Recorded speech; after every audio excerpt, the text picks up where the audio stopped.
Suppose that we have a linear transformation from a vector space V to another vector space W. Under this transformation, some of the vectors in V might be mapped to the zero vector in W. This set of vectors in V, which is a subspace of V, is called the kernel of T. Pay attention that W is a vector space, and so it has to have a neutral element under addition, which is the vector 0. On top of that, all the elements in V map into a subspace of W and is called the image of this transformation. One of these elements is the 0 vector, which must be a member of the image of T, so this space can form a vector space, a subspace of W. More formally, the kernel of T is the inverse transformation of the 0 vector in W. This space consists of all the elements that go to 0 under the mapping. Also, the transformation of all the vectors in V form a subspace in W that we call the image of this transformation. We also need to talk about the 0 element in V. This has to be a member of the kernel of T because the 0 element in V is mapped into the 0 element of W under a linear transformation. Finally,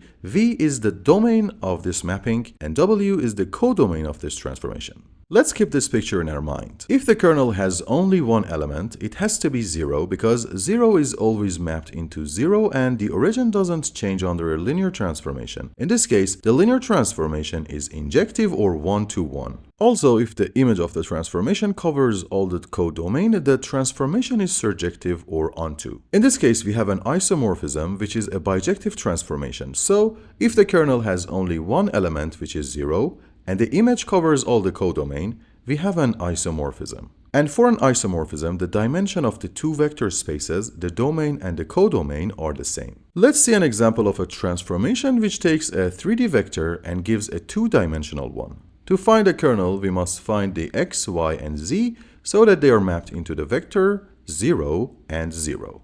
We'll get these two expressions, which result in both x and z to be equal to minus y. So if we set y to be the free variable a, which can be any real numbers, all the vectors in the domain in this form will be an element in the kernel of T. We can show this by saying that the kernel of T is the span of the basis vector in the domain. All of the points on this line are elements of the kernel and under the linear transformation are mapped into 0. So the linear mapping is not injective. Talking about the codomain, if we choose an arbitrary vector in the image of the transformation, there exist three real numbers x, y, and z such that they add up to a or b. In other words, any real number can be written as an addition of two other real numbers. Even if we take y to be 0, x and z account for all the other numbers that can form a and b.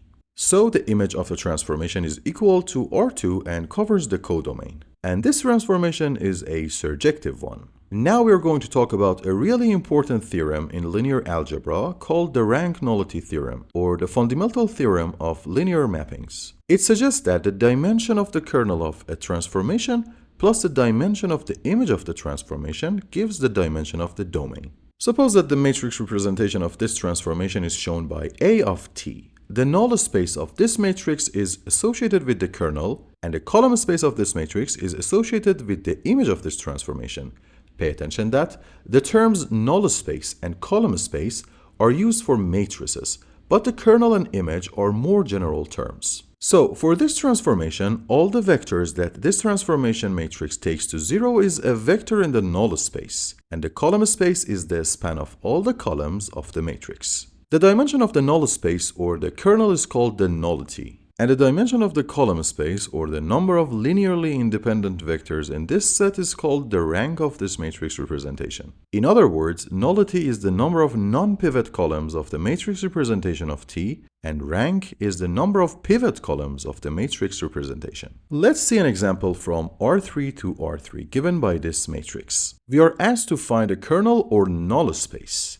If we multiply this matrix with the vectors in this subspace, they must yield 0. We form the augmented matrix by writing the matrix and the 0 vector alongside each other. First, we subtract the first row from the third one, which gives this matrix. Then, we subtract the second row from the third row, and all the elements of the last row change to 0. Now our matrix is in the row echelon form, which I have explained in details in this video, and these two are the pivots of our matrix. We can use these expressions for the components of our vector to find the values of v1, v2, and v3. The second expression gives v2 to be equal to minus v3, and this one gives v1 to be v3.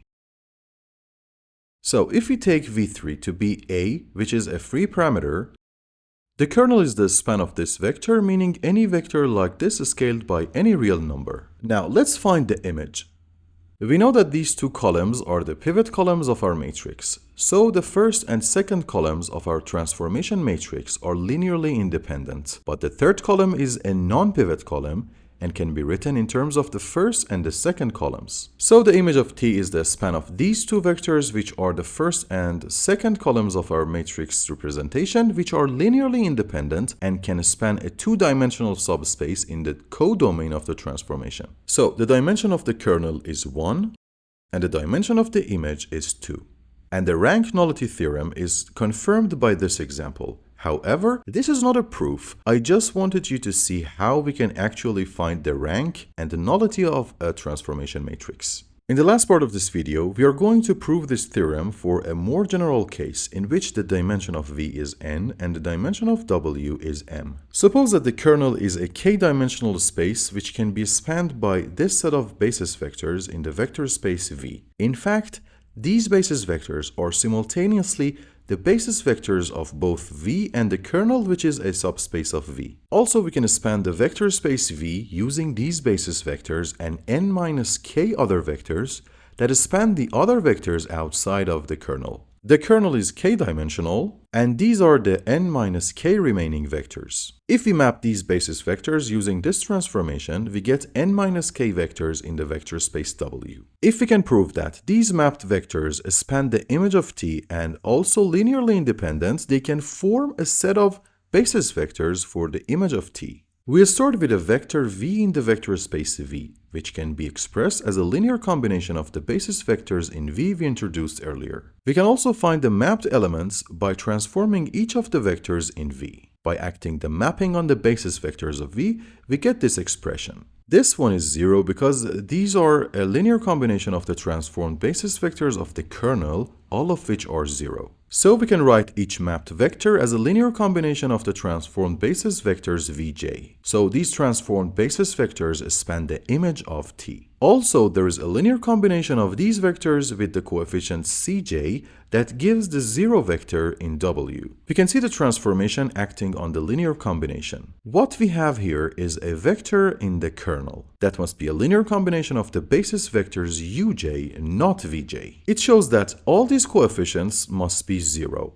And it shows that these vectors are also linearly independent. Finally, we can write the dimension of the image as the number of the basis vectors that span the image of T.